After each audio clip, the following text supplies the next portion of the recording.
Gostaria de falar sobre a importância da psicopedagogia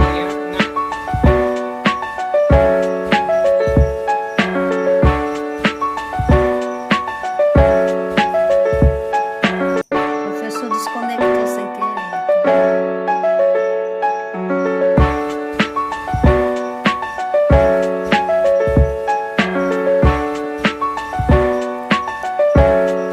Acontece.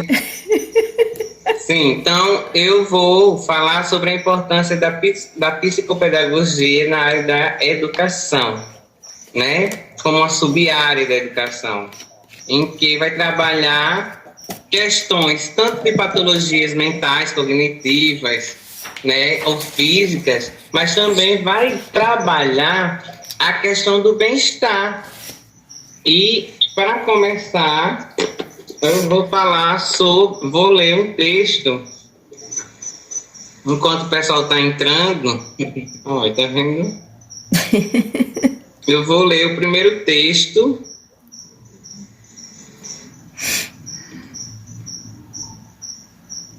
A atenção aprisionada, né? É um artigo da psicopedagogia da capacidade atencional. Então é necessário que a gente entenda que a psicopedagogia vai despertar essa habilidade de atender melhor as pessoas, né? De se colocar no lugar das outras pessoas. Então vejam só esse depoimento aqui. O silêncio da sala de espera é interrompido pela alegria contagiante de médicos e enfermeiras, despedindo-se de um homem de seus 80 anos, que está recebendo alta hospitalar após 40 dias de UTI, entre a vida e a morte. A comovedora situação incita-me a aproximar-me do ancião quando ia caminhando, já sozinho pelo corredor. Quero fazer-lhe uma pergunta, digo. Você tem tempo de me escutar? Responde oferecendo-me de entrada a primeira reflexão, que me faz pensar quantas vezes perguntamos sem oferecer tempo para escutar.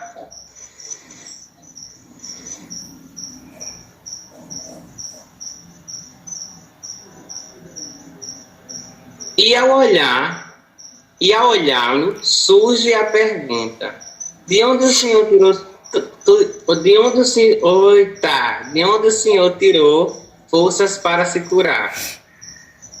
Essa é uma longa história, se quiser eu conto. Tenho 83 anos, tive um acidente na rua e me trouxeram inconsciente. Escutava tudo o que os médicos falavam, mas eu não podia falar. Dava-me conta de que eles diziam que eu iria morrer. Eu pensava que queria dizer, quero viver. E não me saíam as palavras. Então comecei a pensar em alguém que tivesse acreditado em mim assim. E assim, depois de tanto tempo, recordei-me da professora Teresa, minha terceira professora. Quer que eu siga contando? Sim, me interessa. O que recordou? O modo como me olhava, me escutava. Desde que eu comecei a escola, os professores me diziam a minha mãe que eu não ia aprender a ler, a escrever. Por exemplo, por muito tempo, deixei de ir à escola. Não vai aprender. Era o que diziam. No ano em que retornei, porque tinha muita vontade de aprender e tive outra professora, repetiu-se a mesma história. Voltaram-me a tirar da escola. No ano seguinte, insisti pela terceira vez e então conheci a professora Teresa.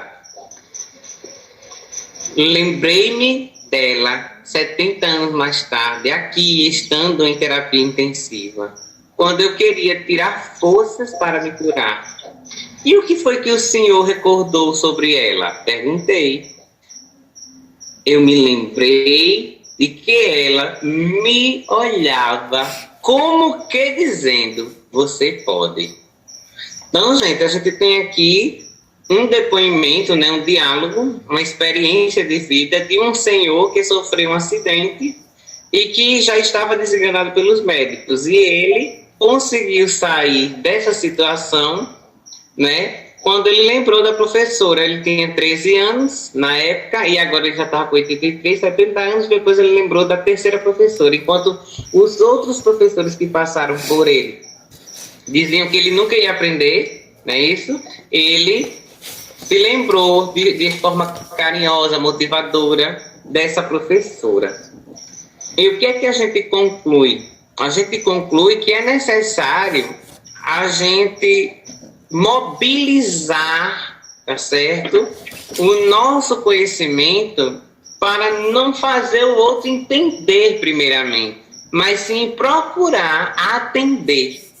Um exemplo, quando a gente sofre um acidente que vai para a emergência, a gente está com a mente atordoada. A gente precisa entender o que está acontecendo ou a gente precisa ser bem atendido? Ser bem atendido. Né? Uma pessoa que quer vender um produto, né? Ele está numa loja, está ali esperando o cliente. Quando o cliente chega, quando ele começa a conversar com o cliente vai dando sinal que precisa ou não precisa, tem necessidade ou não daquele objeto que está sendo ali vendido. E mesmo assim, o atendimento é tão bom que às vezes o produto é comprado mesmo sem a necessidade de ser comprado pelo cliente. Porque é o atendimento que faz, né, o gosto do cliente ser despertado. Porque às vezes o argumento é, se você não precisa, mas você não lembra não de alguém que pode precisar, é a oportunidade de você presentear alguém. Então, de repente, ele não apela pela ausência do objeto, da necessidade do objeto pela ausência, mas pela questão do afeto, pela manutenção do lado emocional. E aquela pessoa, mesmo sem precisar, termina comprando para agradar alguém, né? Ou por precaução, só tem um, vou levar outro. Olha tantos argumentos. Isso depende muito do atendimento. Por que na educação o professor simplesmente no conselho de classe diz: esse aluno não alcançou? Por quê? Porque eu ensinei, fiz tudo e ele não entendeu. Será que realmente... Será que... Gente, eu gostaria que vocês desligassem os microfones. Mamãe. Então, passar dessa mentalidade de apenas responsabilizar o aluno que ele não aprendeu, né, é uma visão muito medíocre de qualquer profissional da educação. Porque primeiro você tem que verificar o que você fez para atender aquele aluno, né? Porque ele é um cliente e ele paga o seu salário. Então, por que não se preocupar com a aprendizagem dele? Né? É porque você já está com seu concurso, com seu contrato garantido, ele não vai se preocupar com a aprendizagem? Não, é lei. Qual é a lei que diz o professor ali? A primeira lei da LDB do professor, velar pela aprendizagem do aluno. Se ele não está nem aí, porque o aluno não está interessado em aprender, então ele tem que buscar uma estratégia, não é nem para o aluno aprender, é para que o aluno desperte esse interesse de aprender. Nosso grande desafio no século XXI não é fazer com que o aluno aprenda, é fazer com que o aluno se interesse em buscar o conhecimento. Não é? Porque no século passado, minha avó queria aprender, mas a família não deixava.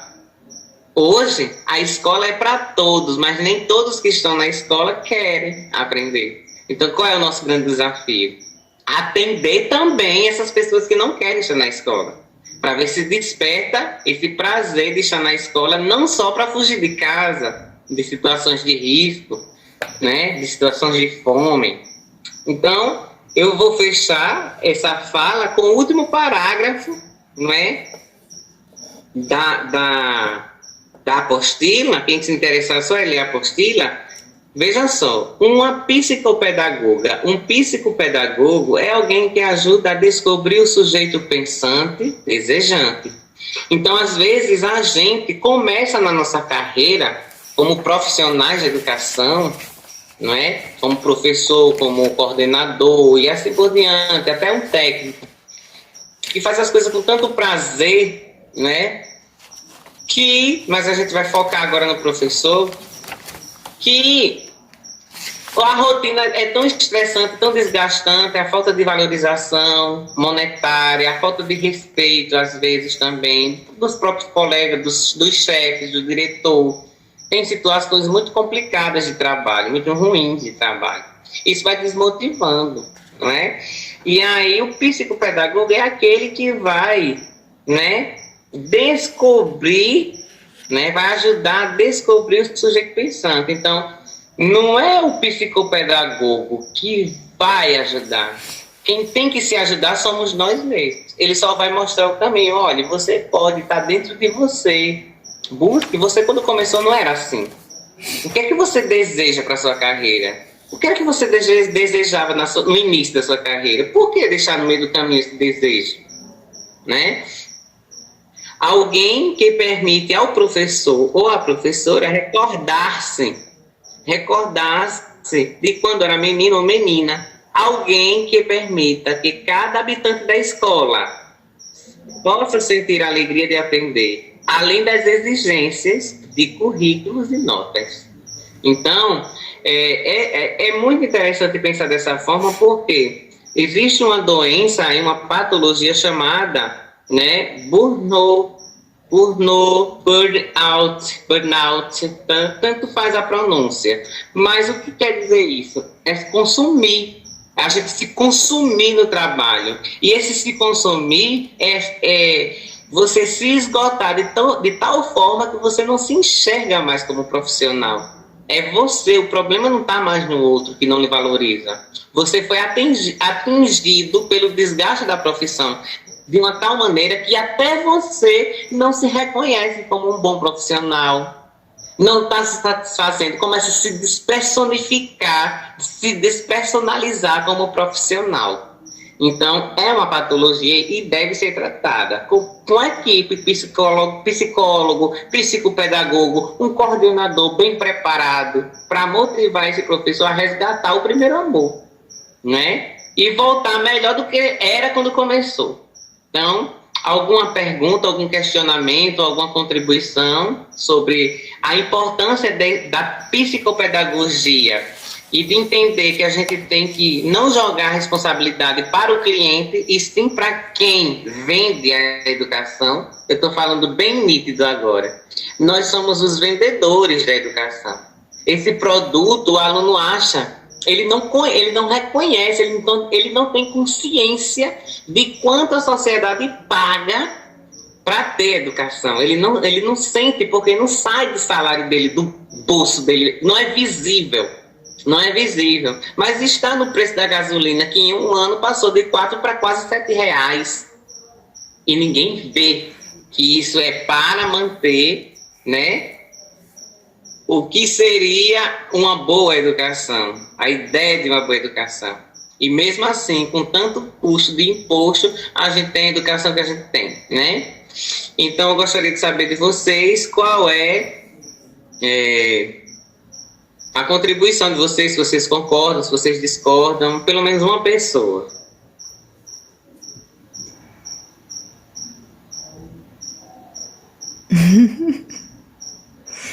Se ninguém for falar, eu abro a boca, viu? Pode abrir a boca, você tem 2 minutos para falar. Amém, dá uma réplica aí. É fundamental o tratamento do professor com o aluno, porque se você transmite um positivismo para o seu aluno, você está plantando positivismo lá para frente. Veja essa leitura que você fez do Senhor. Ele se lembrou da professora que o tratou bem, mas ele apagou da mente aqueles professores que não o trataram bem. Por que é tão importante a gente semear positivismo no coração da criança? Dizer sempre, você é capaz, você consegue, ainda que o mundo diga que não, mas você é capaz, você consegue. E aquilo vai servir de semente para o futuro adulto lá em cima. Muito bem, boa contribuição. Agora vamos passar de uma questão mais de conscientização e cobrança desse profissional, que ele está lá porque escolheu, independente qual foi o motivo da escolha, tá? Porque escolheu.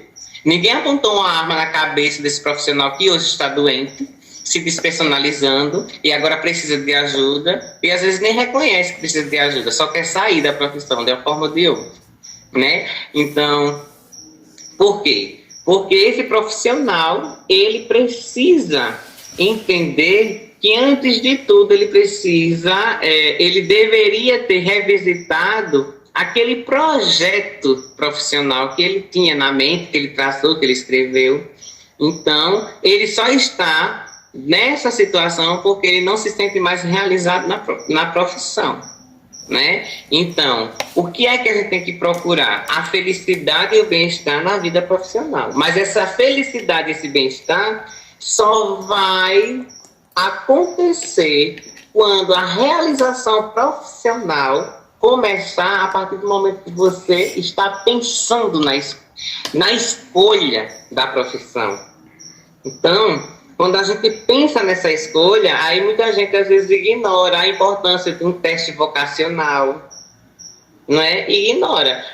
Mas, olha, um teste vocacional, por mais seja uma atividade psicológica mais elementar, está lá. O camarada acha lindo ser médico, tem capacidade para ser médico, cognitiva. Mas emocionalmente, às vezes, a pessoa não tem, porque não pode ver sangue. Como é que vai estudar para ser médico? Não é verdade?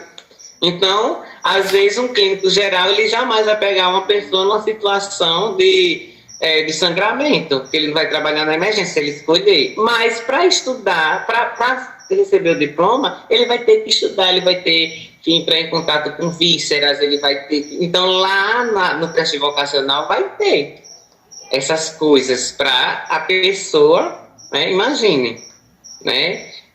Vai ter a sondagem para ver se a pessoa tem esse perfil, né? Eu quero ser professor, mas sou tímido. Como é que eu vou ser professor? Então, precisa de uma ajuda. Ou transformar esse comportamento num comportamento mais positivo, né? Para exercer a profissão que sonha, ou procurar outra coisa, né? Então, para que a gente possa fazer esse projeto de realização profissional, é necessário que a gente entenda que existem 3 partes. A análise, que é essa, começa pela escolha. Eu quero ser isso, eu quero trabalhar com isso. Mas qual o meu perfil? O meu perfil se encaixa nisso? Então, eu vou começar a analisar o meu perfil para depois ver quais as áreas que eu me enquadro e, dentro das áreas, quais as profissões. Fazer uma reflexão, né, da análise e depois fazer uma previsão. Daqui a 10 anos, eu vou conseguir o diploma, eu quero um concurso, eu quero ir trabalhar na escola particular, eu quero trabalhar nas duas, será que eu vou conseguir dar conta da profissão? Eu sei quanto eu vou ganhar, eu sei quanto eu vou ganhar, não, eu sei quanto eu vou receber, e será que eu vou constituir a família que eu sempre sonhei com essa profissão? Então, eu tenho que prever, né? Então, os prós e os contras dessa escolha. Analisa a sua realidade atual, reflita sobre ela e já começa a fazer uma previsão. Daqui a 10 anos, daqui a 20 anos, eu tenho outros sonhos, não só são sonhos, não é a profissão que a gente escolhe, não é o único sonho que a gente tem. A gente tem outros sonhos. Então, muitas vezes as pessoas não conseguem separar a vida pessoal da vida profissional. Por quê? Porque está numa profissão que achava bonita, mas não tinha perfil para se encaixar nela. Ou porque caiu de paraquedas, porque foi a primeira que apareceu e agora só consegue. Tem as habilidades e a competência disso, mas não consegue transmitir prazer no que faz, só faz pelo dinheiro. Eu costumo dizer uma coisa, eu trabalho por dinheiro, mas eu trabalho com amor.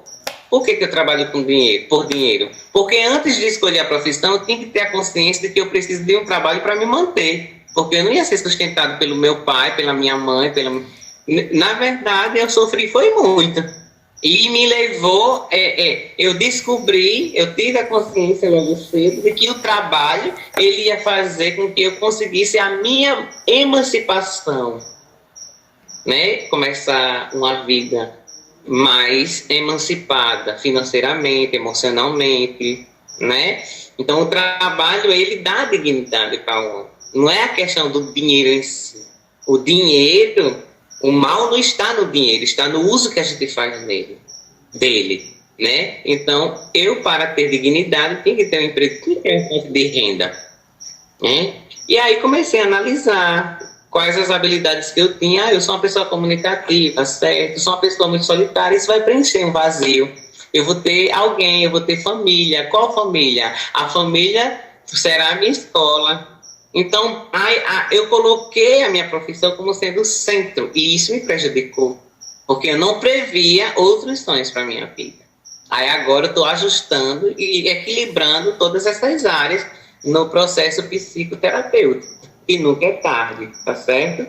Então, por que a gente tem que pensar em tudo isso? Porque a gente sabe que no mundo do trabalho só permanece quem trabalha mostrando eficácia no que faz, né? E para demonstrar essa eficácia, precisa ser íntegro primeiro consigo mesmo.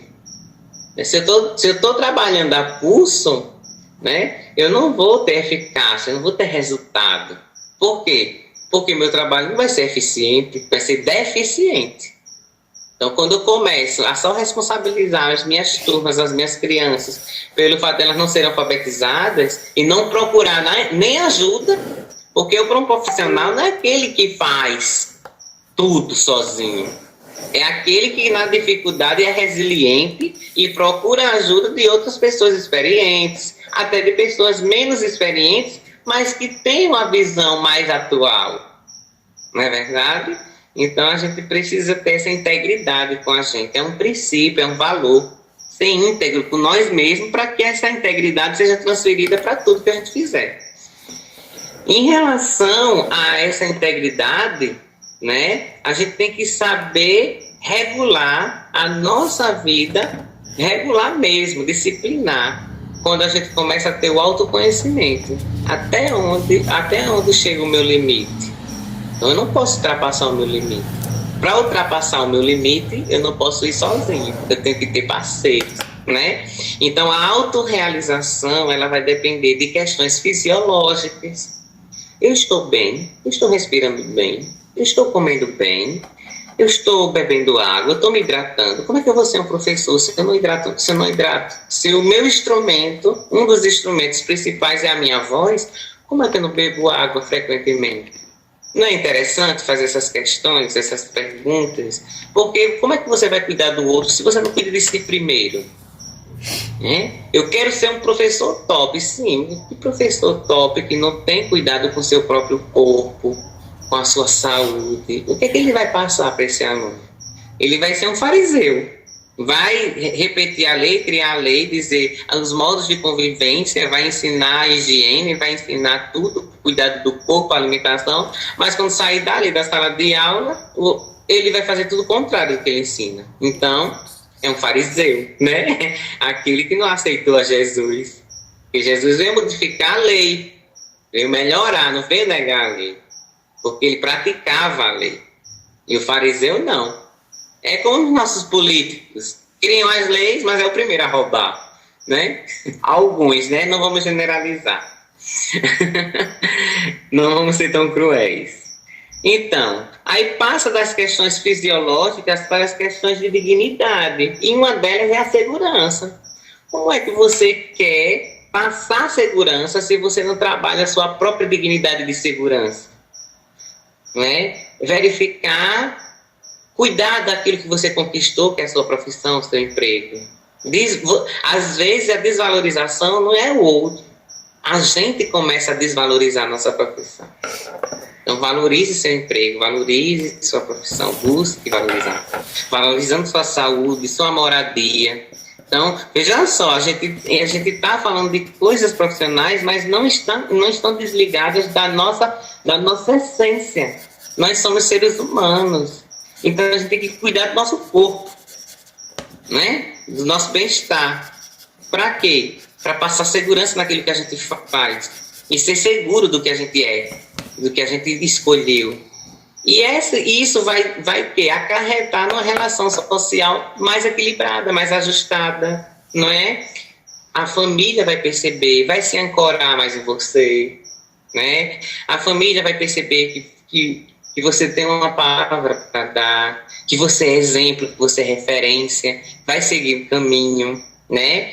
Os amigos vão lhe compreender melhor quando você precisar, porque sabe das suas responsabilidades, né? E aí, nessas relações sociais, quando você tem amor a si mesmo, começa a cuidar da sua vida e você transfere esse amor para tudo que você faz, inclusive a profissão, né? Aí você vai agregar parceiros. Muitas vezes eu vou ao centro aqui da cidade e eu digo, minha gente, eu não faço nem projeto, viu, formal. Chega assim para um amigo conhecido, não é amigo de cozinha, sabe? É amigo conhecido assim, oi, tudo bem? Como é que você tá? Toma um café na praça e pronto. Aí eu chego e desabafo, meu Deus do céu, esse ano não tive nem aumento. Queria tanto fazer um projeto assim, mas eu não posso mais tirar do meu dinheiro, do meu salário. Aí aquela pessoa que escuta diz, olha, fulano gosta de ajudar, trabalho de escola, assim. Vá lá na loja dele, vá lá no primeiro ofício que ele gosta, é uma pessoa assim que ajuda muito. Então, às vezes as pessoas, elas gostariam de estar no nosso lugar, mas sabem das dificuldades que a gente tem. Aí, por isso que às vezes nos acham heróis. Porque a gente gosta do que a gente faz e ele não teve coragem, né, de ser um professor. Vamos colocar a nossa profissão assim. Que a nossa profissão é a que forma todas as outras. Então, de repente, como esse senhor se lembrou, né, aquele senhor se lembrou do professor, muitos advogados podem lembrar do seu professor, né? E aí ele é advogado hoje, mas por lembrar e ter uma boa memória, pega um amigo que é professor e ajuda na sua prática, né? Eu tenho aqui vários parceiros, eu já levei 2 ônibus para Maceió, já levei 2 ônibus de aluno, viu? Para Sergipe, mas não foi só tirando do meu bolso, eu não posso, né? Eles foram totalmente de graça. Mas eu tive patrocínio, né? Fiz rifa. E as pessoas que não podem patrocinar assim 50% de uma viagem, uma locação de ônibus, mas ele compra uma rifazinha de R$2 só para ajudar, não é nem pelo prêmio. Vocês estão entendendo aí a essência, né? Então, porque a gente transmite isso para as pessoas. Né? Você transmitir que gostaria de fazer mais para o aluno, mas não pode, aí isso sensibiliza a sociedade. Né? E aí quando você consegue realizar e perceber que você não realizou sozinho e que você não precisou sofrer, tirar do seu salário tanto, você está entendendo que ninguém é louco, deixar de viver para ser super-herói, né? Aí quando a gente vê os resultados, a nossa estima vai lá para cima, né? A nossa autoestima e se torna mais confiante. E além de tudo isso, com esses testemunhos, começa a conquistar o respeito de outras pessoas da área que não são da área, né? Então, esse é o caminho. Trabalhar o quê? Projeto de vida profissional. E nunca esquecer dele, né? Quais os motivos e os esforços que você tem? Quais os seus limites? Quais as suas crenças, seus valores, suas atitudes? Trace suas competências. Né? Se eu não tenho todas as habilidades necessárias, não é vergonhoso.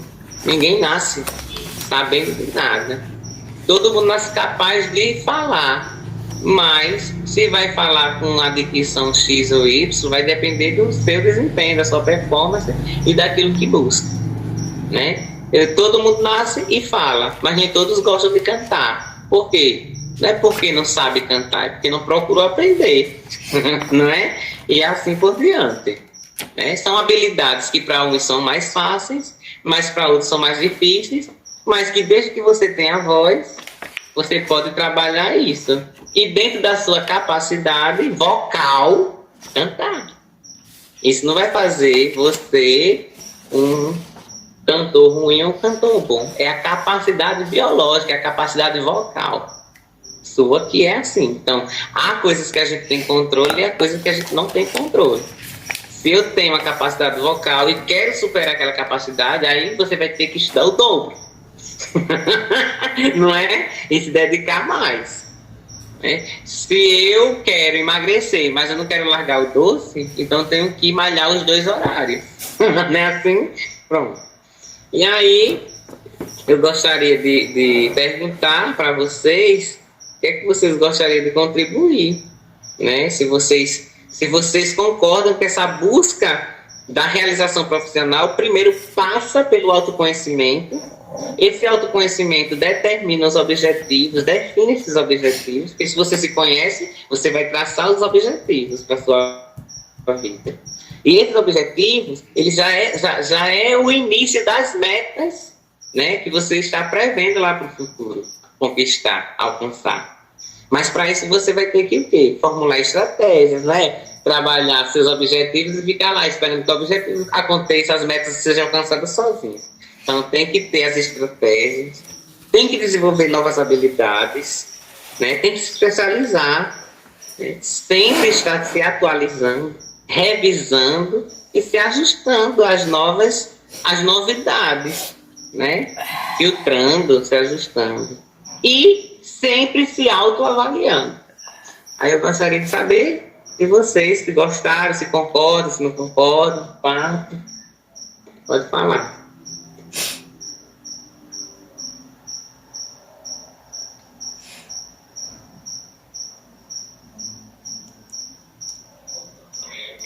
Boa noite. Eu concordo, professor.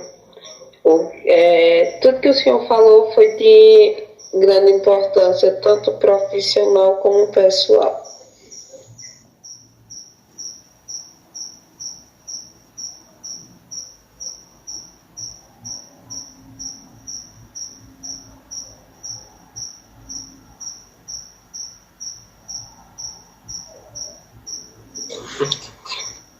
Boa noite, gente.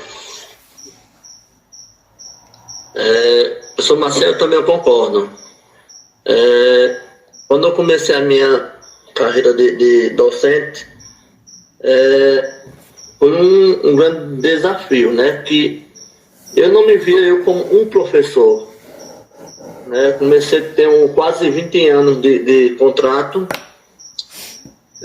Comecei no PET, né, daqui. O PET colocava todos os alunos daquele nível, né? E eu não me via como um professor, né? Eu fui jogando no começo pela barriga. Quando eu comecei a ensinar do 6º ao 9º, que são adolescentes, né? Tive no começo um pouco de dificuldade, né? Mas hoje eu posso dizer de peito aberto, sou professor e com muito orgulho. É uma carreira que, para mim hoje, é maravilhoso. Concordo tudo que você falou aí.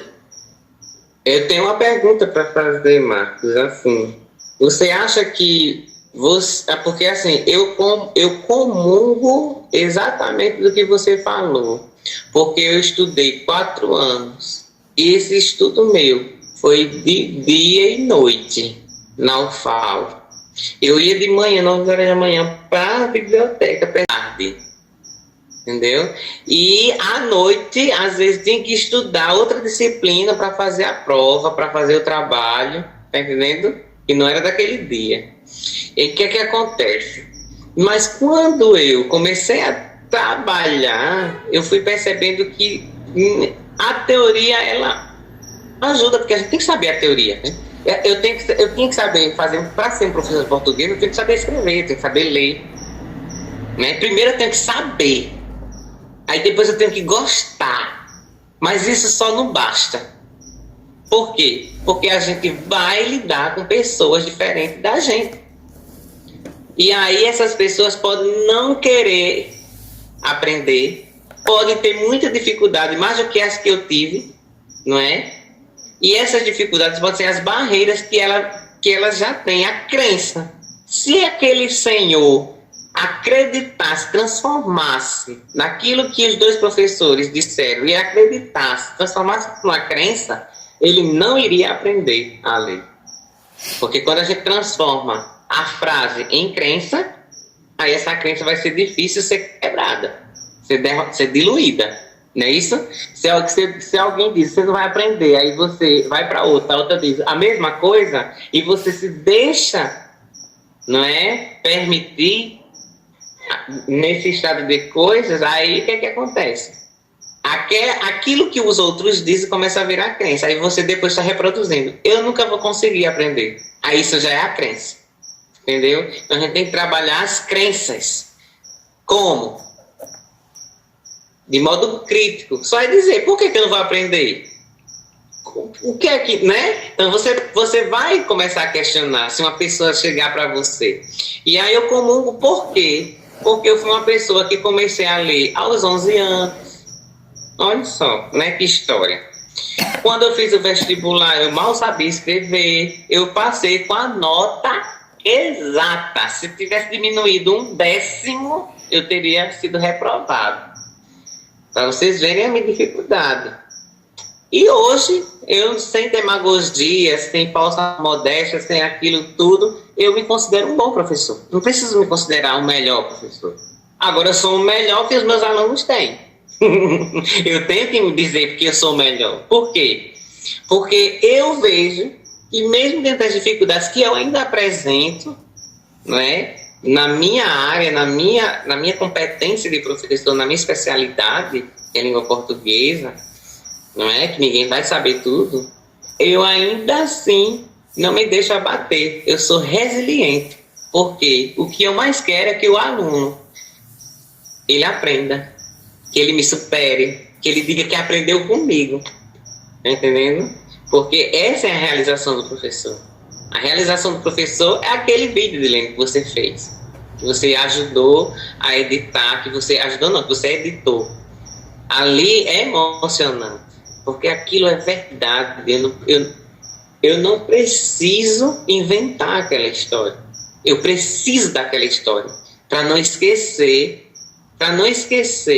e que eu sou capaz de superar, inclusive, até aquilo, né? De superar, de encontrar outro aluno que diga um depoimento ainda mais emocionante. Porque se eu conseguir um aluno que fez isso, daqui para frente existirão outros alunos. É não parar. O segredo é não parar, né?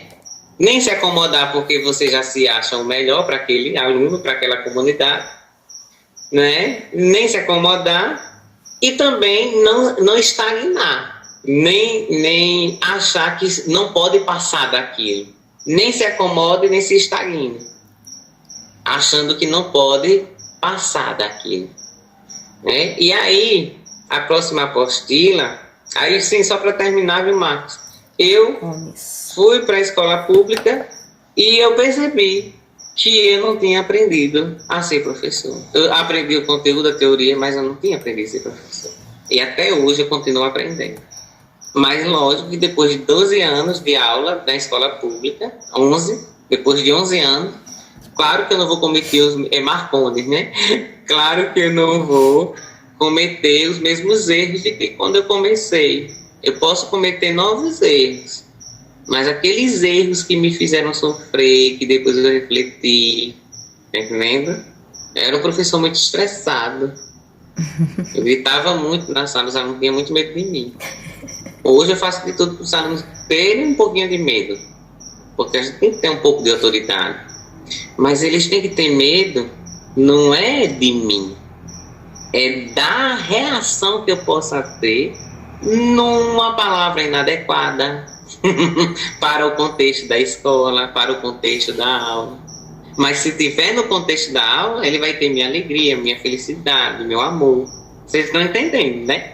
Então, aquela ira que eu tinha, eu tive que trabalhar, aquela ira, eu era muito bravo, né? Não levava desaforo para casa, então eu tenho que trabalhar de outro modo. Aí essa ira, ela não pode ser retirada.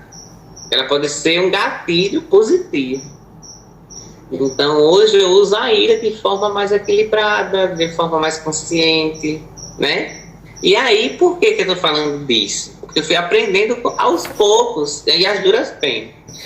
E eu descobri essa tal de psicologia positiva. Por quê? O principal objetivo da psicologia positiva é que o ser humano ele possa compreender a felicidade, ele possa compreender como praticar atividades que melhorem o seu bem-estar. E aí, a psicologia positiva, ela é nova, ela deu início nos anos 2000, tá certo? E é um ramo da psicologia, tá certo? E em 2001, né, ela começou a ser publicada já em artigos para ser divulgados seus procedimentos. E ela tem conceitos. E o principal conceito da psicologia positiva que ela vai trabalhar na terapia ou nas palestras é a resiliência. O que é a resiliência? É a capacidade que você tem de superar os desafios, se adaptar. Tem uma frase que todo mundo acho que já ouviu nas redes sociais, que o Mário Sérgio Cortella fala. E é assim: as coisas não estão boas, mas eu vou dar o meu melhor nas condições que eu tenho. Por quê? Quando as coisas melhorarem, eu vou fazer melhor ainda. Então, e se eu tenho um contexto, eu vou dar o meu melhor para aquele contexto, naquele contexto. Porque quando as coisas melhorarem, eu vou dar melhor ainda, eu vou fazer melhor ainda, né? Então, se você tem R$100 para fazer uma festinha no Dia das Crianças, se só sobrou R$100, se você tem, por exemplo, se você não tem nada, não sobrou nada do seu salário, está tudo contadinho, e você vai lá, vai buscar um parceiro para fazer, né, alguma coisa, e você fez o seu melhor dentro da dificuldade que você tinha. E quando as coisas... Realmente, eu estou emocionado porque fica passando uns filmes, sabe? É por isso que também não quero nem ligar a câmera. E aí, quando você melhora financeiramente e percebe que aquilo não vai prejudicar o seu orçamento, você tira 100, você tira 50. Verdade. Né? E isso não vai lhe machucar. O que não pode é a gente querer fazer mais do que a gente pode. O nosso melhor, ele tem limite. Então, quando eu não pude tirar dinheiro para comprar um bolinho para os meus alunos, eu fazia uma rifa. Eu pedia eu chegava lá para um amigo e dizia: olha, fulano, eu me lembro, vou dizer essa experiência. Fulano, olha, eu não tenho dinheiro, mas eu queria fazer uma festinha para meus alunos. Está terminando o ano e foi tão difícil, eu queria marcar esse momento. Queria finalizar bem. Aí, faça o seguinte, me venda fiado e eu vou comprar fiado, eu colocava meu nome à prova, eu não tenho condição de pagar, né? Vamos fazer uma cestinha bem bonita, de Natal, com tudo que tem direito, né? Aí chegava lá, fazia, ou às vezes pedia o cartão de uma pessoa e eu não sabia se ia poder pagar. Daqui a pouco fazia a rifa, imprimia na escola, todo mundo vendia. Era uma luta, porque tem gente que concorda, tem gente que não concorda. Mas se a gente quer fazer, né? Aí a gente não pode, tem que colocar a cara no sol, né, querida? Aí eu, de repente, me vi com o triplo, com o quádruplo, com o quíntuplo daquilo que era para pagar do que eu tinha me arriscado. E o resto, centavo por centavo, era gasto na festinha dos alunos. E assim, isso me deixava tão bem. Então, quer dizer que o sofrimento que eu passei, a vergonha, né? Como é que o professor não tem condições, né, de pagar? Já dizer de antemão, né? Porque o povo acha que o professor tem dinheiro, né? Ele pode até ter dinheiro, mas as dívidas, elas só crescem. Não é verdade? Esse compromisso. Então, mas eu fiz porque dentro daquela dificuldade eu busquei fazer o meu melhor. E isso é resiliência. Então, para quem não conhece ainda a resiliência, assistam vídeos, depoimentos, conceitos sobre resiliência. Essa pandemia veio fazer com que a gente reflita muito sobre a resiliência. Porque quem não foi resiliente se matou, brigou muito em casa, porque conviveu mais com a esposa, com o esposo, com os filhos, né? Então, quem não soube trabalhar a resiliência se separou, né? Porque mudou, não se adaptou. E aí, imagina, uma pessoa que tem um comportamento diferente da esposa, mas fica o esposo e a esposa o dia todo e só se encontra de noite para dividir as mazelas e depois namorar e acabou-se. Aí, de repente, com a pandemia, todo mundo trabalhando em casa, um aperreando o outro. Né? E ainda mais os filhos. De quebra, para comer o juízo. Então, se não tiver resiliência, vai achar que o amor acabou, vai achar que está diferente e não tem mais nada a ver. Mas não é. É uma rotina que foi trabalhada de um jeito e agora mudou. Isso pesa. Então tem que ser resiliente. Né? E aí, como ser resiliente? Primeiro é trabalhar o que eles chamam na psicologia positiva de flow. O que é o flow? O flow é o fluxo, não é o flow de chupar não, minha gente, é o fluxo. É em inglês, flow. Tá certo? Igual Down. Não tem síndrome de Down? Quer dizer, OW, né? E eu vi que teve gente que escreveu, aí eu corrigi lá nos trabalhos, né? Esse síndrome de Down é D-A-W. Pensou que era um A, mas é um O, viu? Aí o que é que acontece? Vocês vão trabalhar o flow, deixa seguir o fluxo. Tem uma senhora que eu rezo o ofício com ela, que quando eu chego com um problema para trabalhar, ela diz: Maciel, e qual é o problema? Faça, Maciel, faça do jeito que querem. Em terra de sapo, de cócoras com ele. Ou seja, segue o fluxo. Quando você fizer, você sabe que não vai dar certo, mas não estão lhe obrigando, você faça, dê o seu melhor no que mandaram.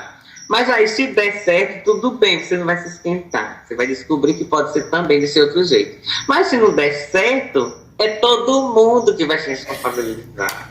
Então, não, pra que você se preocupar? Se estão mandando você fazer, faça. Agora, não faça para dar errado, faça para dar certo.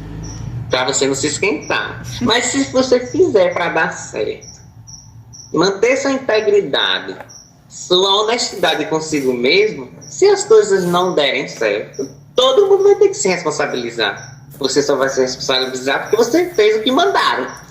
Né? Então, em terra de sapo, de cócoras com ele. E com isso, gente, a gente vai buscando o bem-estar, a gente vai buscando a felicidade. A psicologia, ela pode ser aplicada ao cotidiano. De que forma?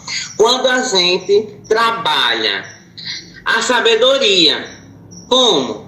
Com os valores, criatividade, curiosidade, julgamento crítico, o anseio pelo conhecimento e olhar com perspectiva. A gente não pode perder isso. Ser uma pessoa sábia é trabalhar esses valores. Transcendência. Como é que você pode transcender? Admirar, ser grato, buscar ter esperança, trabalhar o seu humor e ter um senso de propósito.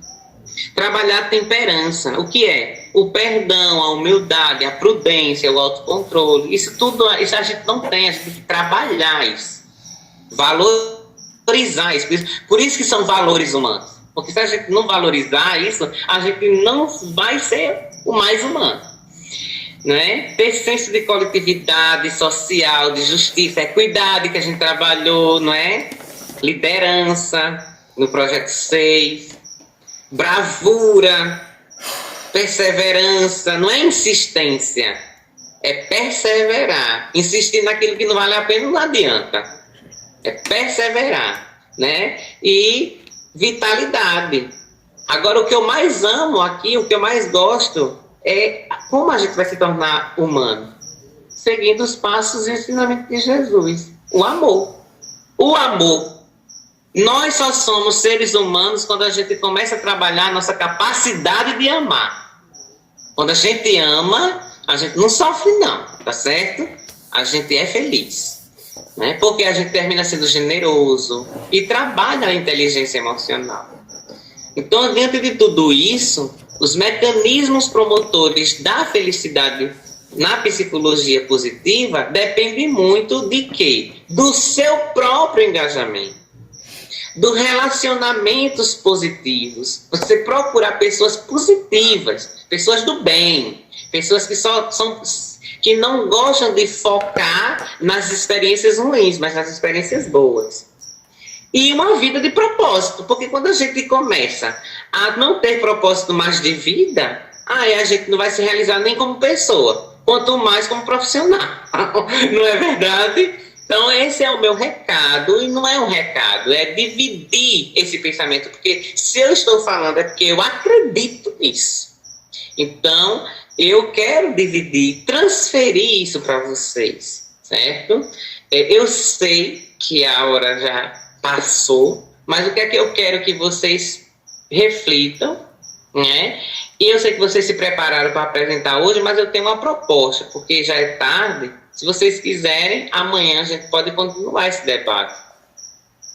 Pode ser? Que horas a gente continua? Porque assim, eu falei muito, gente, porque são 3 artigos. Então eu tinha que dar também o meu melhor, né? Porque vocês me conhecem como professor de vocês. Mas não precisa falar também tão explicadinho. Porque nesse primeiro momento eu queria muito era dividir com vocês. Dividir o sentimento. De dizer para vocês que vocês contribuíram para o meu retorno, para eu me reconectar comigo mesmo. Essa disciplina que a gente está trabalhando agora, e principalmente esse artigo, foi providência divina, porque eu acredito no divino. Eu estava precisando ler e relembrar, tá certo? E vocês me deram me proporcionaram isso. Então esse é o meu momento feliz. A felicidade, ela é de momentos, mas não é um momento passageiro, é um momento intenso, em que você agradece, em que você reconhece, em que você é reconhecido, em que você está de bom humor. É viver intensamente. Lembra do Vinícius de Moraes? E tudo ao meu amor serei atento, antes de contar os zelos, sempre e tanto, que mesmo em face do maior encanto, dele se encante mais meu pensamento. Quero vivê-lo em cada bom momento, em meu riso, derramar meu pranto, ao seu pesar, ao seu contentamento. Porque mais tarde, quem sabe, me procure a angústia, a fim de quem ama, ou a solidão, a fim de quem vive. Eu possa me dizer do amor que tive, posto que é chama, que não seja imortal enquanto dura, posto que é chama, mas que seja infinito enquanto dura. Eu errei no finalzinho, porque eu estou um pouquinho cansado, gente. Foi um dia inteiro de projeto, e esse projeto que mexeu muito com a mente, sabe? Setembro Amarelo. Eu tô nessa vibe. Por isso que, depois de administrar essa disciplina, a psicologia positiva vai ser minha filosofia de vida. Eu vou me aprofundar nisso. Certo? Então amanhã, muito obrigado pela audiência. E amanhã eu serei a audiência. Aí que horas vocês querem? Outra coisa, eu sei que vocês podem prestigiar os colegas, deveriam, mas tem seus compromissos. De repente, aquela pessoa que quer apresentar primeiro, porque tem outro compromisso depois da apresentação, é compreensível, tá certo? Então, se vocês quiserem começar 6, eu já estarei em casa. Amanhã, quinta-feira, eu não tenho tanto compromisso, certo? Então, quem quiser, se a gente quiser começar de 6 às 7, aí depois faz outra videochamada que é 1 hora só, né? Aí a gente pode fazer por partes. Vocês é que vão escolher. O que é que vocês querem?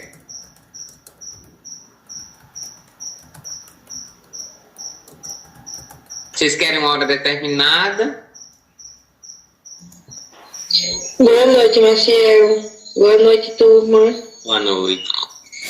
Ô, Maciel, eu fiquei para falar sobre as 10 competências, e eu fiz um vídeo. Agora só peça para ser enviado no grupo lá. Pronto! Então vamos fazer o seguinte, vamos fazer uma prévia amanhã durante o dia, e quem tiver uma pausazinha, por exemplo, eu só posso ver na hora do almoço durante o dia, e 6 horas a gente vê essa questão do debate. O que é que vocês acham? Pode ser às 19 horas. Pode ser, Marcelo, pode ser. Quem não puder entrar às 19, eu fico até às 9 da noite. Só é vocês mesmos mandar o link de uma chamada, e quem quiser entrar, participa. Por isso que eu disse, eu serei a audiência, que eu não vou obrigar vocês a participarem 2 vezes, tá entendendo? Então, mas é necessário que vocês façam de algum modo. Ah, amanhã eu não tenho condições nenhuma de participar à noite. Então, manda sua apresentação no grupo. Faz um videozinho, faz um áudio, manda uma imagem, né? Um slide que estiver pronto e faz um áudio explicando. Eu quero que vocês pensem que vocês estão fazendo algo para vocês, não é para mim. Isso é integridade com a sua própria aprendizagem, né? Então, aí eu vou deixar assim livre e leve. Eu não posso obrigar vocês, mas foi programado a gente fazer isso numa noite só. Como eu precisei visitar o meu afilhado que está dando trabalho para a mãe, aí fui mostrar um pouquinho de resiliência para ele, né? Porque ele precisa de ajuda para obedecer à mãe. Aí ele vai rezar hoje, vai pedir perdão à mãe. E amanhã eu vou saber disso. Mas assim, foi por uma boa causa e eu não vou obrigar vocês a participarem. Vocês que escolhem, ó. Professor, eu vou mandar aqui a minha apresentação no grupo, um áudio explicando que eu não vou poder participar à noite. Eu vou mandar um link 7 horas da noite. E se alguém, não quero participar, mas eu quero apresentar e quiser abrir um link até 9 horas, estou à disposição. O que é que vocês acham? Ok, professor, eu vou mandar o meu amanhã durante o dia, mas à noite eu vou participar também, porque assim, eu gosto muito de ouvir, né, as suas palavras são bem-vindas, e a gente fica assim satisfeito, né, por ouvir, porque a gente assim se identifica um pouquinho e também a gente leva muito aprendizado. Muito obrigado. Eu fico todo, né? A turma de vocês é assim, é uma turma que vai ficar muito na minha memória. E eu não vai, vou ter que dar um jeitinho de ir aí para Jacaré. Né? Tratem de organizar eventos e me convidar, né? Nem que seja para ser ouvinte, para ver vocês aí desempenhando o papel de vocês aí, o papel social da profissão de vocês, tá certo? Então até amanhã às 19 horas, quem puder, quem não puder pode fazer sua apresentação e postar no grupo durante o dia mesmo. Aí eu faço um comentário lá também, viu? Um cheiro, gente, boa noite, Deus abençoe, Deus proteja vocês e a família de vocês. Amém. Tchau. Fica com Deus, varão. Deus te abençoe. Amém. Glória a Deus. Tchau, Deus abençoe. Tchau.